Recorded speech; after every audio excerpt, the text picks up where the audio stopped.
Sawa?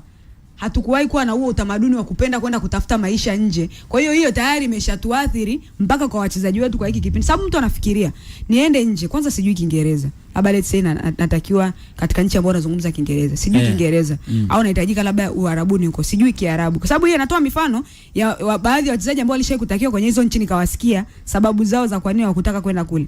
Na hata Simon Msuva alikuwa akizungumza juu ya ubaguzi ambao anaupata kule. Kwa hiyo mchezaji kutoka sasa hivi kwenda kucheza kule, kuna vitu vingi ambavyo utabidi kwanza ubadilike, kwa sababu unatoka kwenda kwenye utamaduni wa tofauti kabisa na huko ambako ulikuwepo. Kila kitu unakutana nacho cha tofauti, si utakutana na lugha ya tofauti, si vyakula vya tofauti, hali ya hewa ya tofauti, namna ambavyo una interact na watu tofauti kabisa. Nchi za wenzetu sio kama kwetu huku kwamba utaamka asubuhi utagonga mlango wa jirani, bwana nisaidie unga. Kule kila mtu ana mind business zake. Kwa hiyo unaweza kama hujui lugha unaweza ukanuka mdomo asubuhi mpaka jioni una wa kuongea naye. Kwa hiyo tayari ile hofu imeshatanda kwenye mioyo ya wachezaji. Kwa hiyo mtu anafikiria mimi nikienda kule hivi naweza kawa kwangu mimi ni rahisi kweli nikaweza kusurvive kwenye maisha ya kule. Wala sometimes hawafikiria hata kwenye uwezo. Kama labda nitakutana na wenye uwezo mkubwa kunizidi nitakaa bench. Mtu anafikiria utamaduni ambao nitakutana nao kule, aina ya maisha ambayo nitakutana nayo kule nitasurvive. Na hapa mfano hapa wa Msuva kwa namna ambavyo nilikuwa namsikiliza nikajitafakari nikasema angekuwa Msuva na roho ndogo angekuwa sharudi Yanga siku nyingi sana. Kwa sababu ya mazonge ambayo ashakutana nayo. Aliposti paka klipu amefunga goli wachezaji wenzake ambao walikuwa huko Iraki ambao wanacheza, sababu wala na asili ya Asia huko.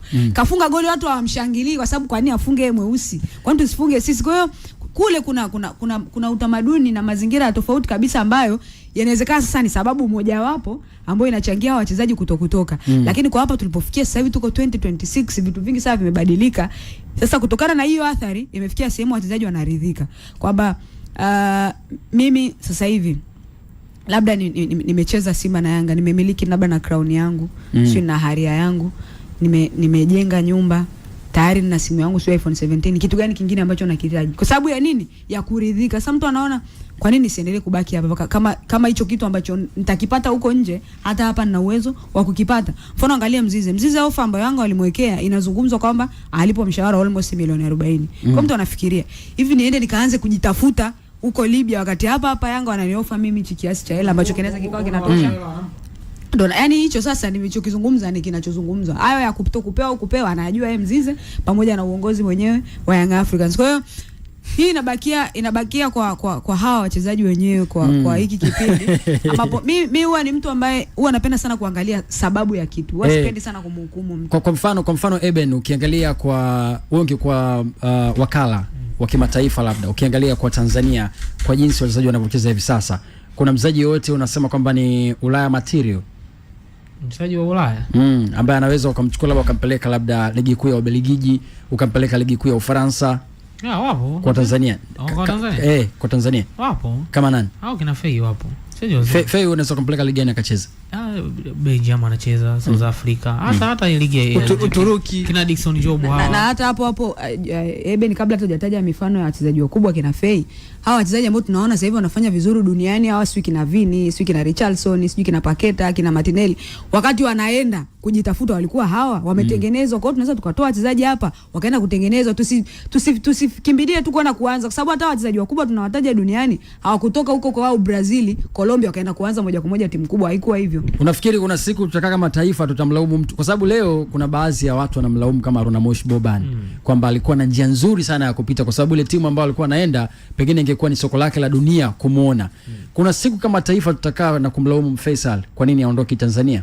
Ni watu bado wanawalaumu, na mfano mzuri alikuwa ni Haji Manara. Juzi tu alimwambia kama taifa haututendei haki. Mchezaji wa kaliba kama yako bado wapo, sababu ni talent kubwa sana. Wapo wachezaji wengi ofa wanapata. Mfano mzuri kwa Lada Chasambi.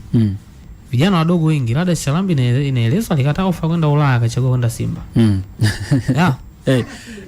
Hizi Simba na Yanga zina nini hasa mpaka mtu anakataa? Mimi nadhani shida nzima ipo tu kwenye kujitambua basi na malengo ya wachezaji. Kwa sababu huwezi niambia dunia ya mpira ilivyo sasa hivi mtu awaze chakula. Waze siju kubaguliwa. Awaze kukasinza. Kwamba uende timu kama Ahali huko unyimwe chakula. Uende timu kama Melodi unyimwe chakula. Huo muda kwenda kuomba unga mtu unapatia wapi? Hapa wenyewe waombi watu wataunga. Au mablo kama kina wale ambao wameenda huko nje wakirejea Tanzania wakiwa wanapiga story na hawa vijana, wanawapa story mbovu kutokea huko nje? Sidhani, wao wanawapush sana na tunaona hata mitandaoni wanatamani waende hivyo, hata mashirikisho yanaongea sana, yanawaambia hata wachezaji. Lakini nadhani ni issue pia sometimes zingine za kifamilia. Kuna familia zetu hizi zina nguvu sana kwenye ushawishi wa vijana. Tunajua malezi yetu ya Kiafrika yalivyo. Imekuwa ni party kubwa sana hiyo ya utafutaji. Tofauti na mataifa ya wenzetu kidogo. Kijana ukishafikisha umri wa miaka mingapi, mzee anaanza kukwambia sasa kijana kapambane. Lakini familia nyingine unajua wazazi mtu aisha kuwa hata mkubwa, lakini mpaka leo bado mzazi ana mandate ya kumcontrol, ya kupanga vitu hivyo. Kwa hiyo mimi nadhani ni mazingira yanatoka sana kwa watu binafsi kuliko huku nje, kwa sababu huwezi niambie wewe Simba na Yanga watakupa hela kubwa kuliko wanakupa Mamelodi. Hakuna mpira, hakuna kitu. Issue kama ya Mzize ile iliyokuja, kitu ambacho kwanza mimi siamini. Kwanza hizo ni story tu wanatumia ili kutetea hoja zao za nje. Kwa mchezaji wa kizao kupata hiyo hela sio kazi rahisi. Kwa mchezaji ambaye hauna hata performance misimu mitatu ya maana. Kwa hizi timu zetu tunavyozijua hizi milioni 40 kwa mwezi unakataa kwa Mzize. Mimi nakataa. Kwa Faisal nakubali. Kwa Mzize unakataa. Faisal tayari ni proven, yani huwezi fananisha Fei na Mzize. Yani Mzize leo hana tuzo mchezaji bora hata kijana useme ya msimu. Alishakuwa mchezaji bora msimu wa CRDB, alichukua wa ligi, naongelea wa ligi. Mimi sitaji mashindano hayo mengine. Mimi naongelea ligi. Hajai kuwa mfungaji bora wa ligi. Hana misimu ambao zaidi hata ya mitatu kwenye top game. Alifunga bao bora barani Afrika lakini. Sawa, ni kawaida. Goli unaweza ukafunga hata goli moja zuri msimu mzima. Sio mimi mchezaji mzuri. Sako inatokea kufunga goli moja imanishi. Yani leo kwani yeye ni mchezaji mpaka perform misimu mingapi ndio useme? Kwa sababu hata Mayele kaja Yanga ka perform misimu miwili kaenda nje. Yani wala akusubiria perform misimu. Trajectory ya Mayele tayari alikuwa shafikia umri wa peak. Mzizi hajafikia peak. Yani Mzizi leo uwezo ukasema tayari ni complete player. Mchezaji bado anajifunza. Ndio maana kwenye game yake unaona kama unaamini kwa Mzizi alipo pale, unategemea utamuona Mzizi zaidi ya yule aliyopo pale. Kama hataweza kuwa zaidi ya vile, basi atabakia kuwa mchezaji ambaye alitarajiwa kufika hapo. Mchezaji Mzizi ni mchezaji mzuri, lakini level kama ya Fei bado hajafika.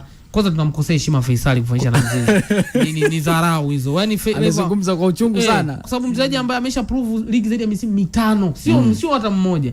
Kwa sababu Faisal graph yake inapanda tu. Hivi. Sawa, niliangalia pia michuano ya AFCON. Unajua kipindi AFCON ya nyuma iliyofanyika kama sikosei Ivory Coast, ndio kipindi ambacho Enock Enonga Baka alikuwa anacheza Simba, si ndio? Ivory Coast ilikuwa. Enonga alivyoondoka Tanzania akurudi Bongo tena. Alienda nje. Alienda Farabat. Niliangalia jinsi partnership ya Ibra Baka na Nondo Mwamnyeto kwenye michuano ile ya AFCON. Walikuwa vizuri sana. Sana. Lakini sikuona ofa yoyote ambayo ilikuwa inamhitaji Ibra Baka. Nilitegemea baada ya michuano kungekuwa na ofa nyingi sana kwa Young Africans na nini. Sasa Steve, nafikiri ofa zinakuja hivyo. Kwa maana wachezaji sasa hivi maisha yamebadilika, watu kuna agency ambazo zinawasimamia. Yaani kuna agency kikusimamia wewe, ofa haiwezi kuisha. Ndio hapa mfano tu haraka. Unaona ile Romelu Lukaku. Agency inamsimamia Lukaku hawezi kosa timu hata siku moja. Kwa hiyo wewe sasa hivi angalia ligi yetu sisi. Yes, ligi yetu inakuwa, lakini huwezi kuniambia ligi yetu tayari imeshajitanabaisha kiasi kwamba mchezaji anayeperform hapa watu huko nje tayari wameshamuona. Na mara lazima wewe uwe na nini? Na middleman hapo katikati ambaye wewe anakulinki sasa na hizo sosi mbalimbali huko. Hiyo mchezaji sasa unabidi ujiulize, na ndio maana kila siku TFF anapigia kelele hapa. Mchezaji asimamiwe na wakala ambaye amethibitishwa na FIFA. Kwa sababu gani? Hao watu ndo deals wanazipata. Wale wao kama wanatambulika na FIFA Tanzania hawavuki hata 10. Na wachezaji kwa nini kwa sababu hatuna watu hatuwezi kuondoka kabisa. Exactly. Mimi nakwambia nikwambie kitu. Unamwona ule Sako? Sako hajaenda nje kwa sababu Sako ana kiwango kikubwa sana. Sako kaenda nje kwa sababu ya watu wanaomsimamia. Na ndio maana Sako baada ya kuitwa national team tu ilikuwa ni kwa ajili ya kufanya nini? Kwani Hamisa hakuna watu ambao wametoka bila agency? Wapo sasa. Hatuwezi kuwa tunaishi hivyo 2026 hii brother. Kwa lengo la kusema kwamba unaona sasa hivi soka la wanawake.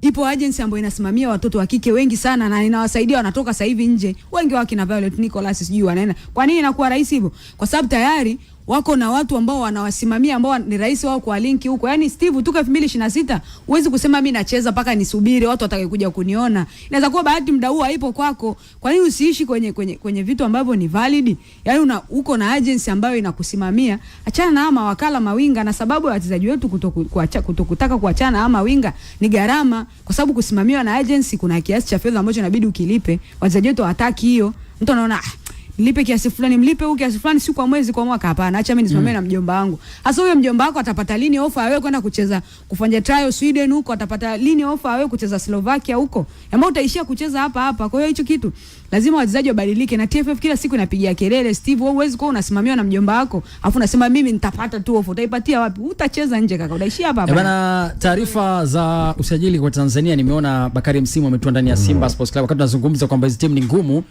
vijana bado wanamiminika kwenda kwenye hizo timu kwa ajili ya kuweza kuzichezea na kujaribu bahati zao. Manake kwa sasa hivi kibongobongo mtu akitoka klabu hizi za chini akienda hizi timu kubwa ni kama aenda kutest zari hivi. Kwa sababu kutoka Simba kwenda Mbeya City ni rahisi, unajua